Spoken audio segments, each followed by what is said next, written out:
Boss boss काही तर खाली येतच नाही.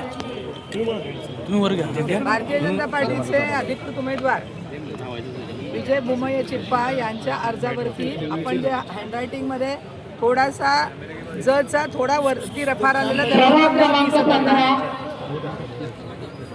न दिसत होता म्हणून निवडणूक निर्णय अधिकाऱ्यांनी मला इथे बोलवलेलं होतं.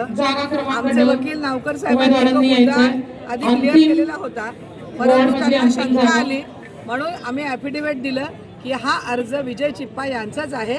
आपण जसं लिहिताना थोडासा तो विजयचा ज थोडासा वर गेला त्यामुळे तो त्यांना न दिसत होता, पण तो खऱ्या अर्थाने जच होता. त्याचं ॲफिडेव्हिट दिलं आणि तो विषय आता संपलेला आहे. कोण घेतली होती हरकत?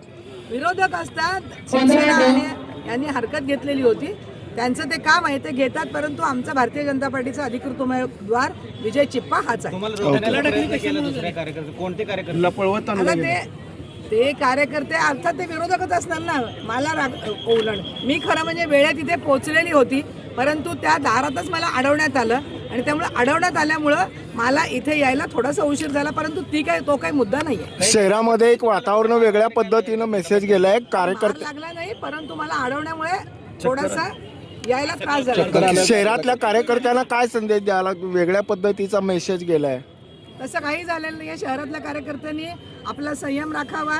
आपण अधिकृतरित्या ज्यांचे फॉर्म भरलेले आहेत ते फॉर्म व्यवस्थित भरलेले आहेत आणि आपल्याच उमेदवारांचे फॉर्म वैध झालेले आहेत. शहरातल्या कार्यकर्त्यांनी कुठेही पायनिक होऊ नये, गोंधळ करू नये. आपल्या सर्व उमेदवारांचे फॉर्म हे वैध झालेले आहेत. Okay sir.